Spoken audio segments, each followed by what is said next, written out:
खेलोबा मंदिराच्या आवारात अचानक छत्रपती शिवाजी महाराजांचा पुतळा बसवण्यात असल्याने हा वाद उद्भवला आहे. धनगर समाज बहुल असल्याने या भागातील पुरातन खेलोबा देवस्थानाचा आवारात मध्यरात्री हा पुतळा उभा करण्यात आल्याने संपूर्ण परिसर तणावग्रस्त झाला आहे. ठिकठिकाणी अनधिकृत पुतळे बसवण्याची मालिका सुरू असताना अंजन गावातील या घटनेने पुन्हा एकदा सामाजिक सखोल बिघडण्याची तलवार प्रशासनावर टांगली होती.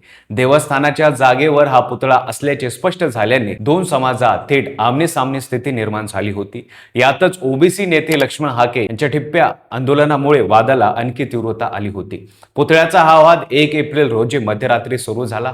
अज्ञात व्यक्तींनी खेलोबा देवस्थानाच्या प्रवेशद्वाराजवळ हा पुतळा बसवला. सकाळी ग्रामस्थांनी हा पुतळा पाहिला आणि तत्काळ वातावरण तापले. देवस्थानाचे पुजारी फरांडे महाराज यांनी ही जागा देवस्थानाची असल्याचा दावा करत पुतळा तत्काळ हलवण्याची मागणी केली. याउलट दुसऱ्या गटाने ही जागा सार्वजनिक बांधकाम विभागाची असल्याचा युक्तिवाद करत पुतळा तिथेच राहावा अशी भूमिका घेतली.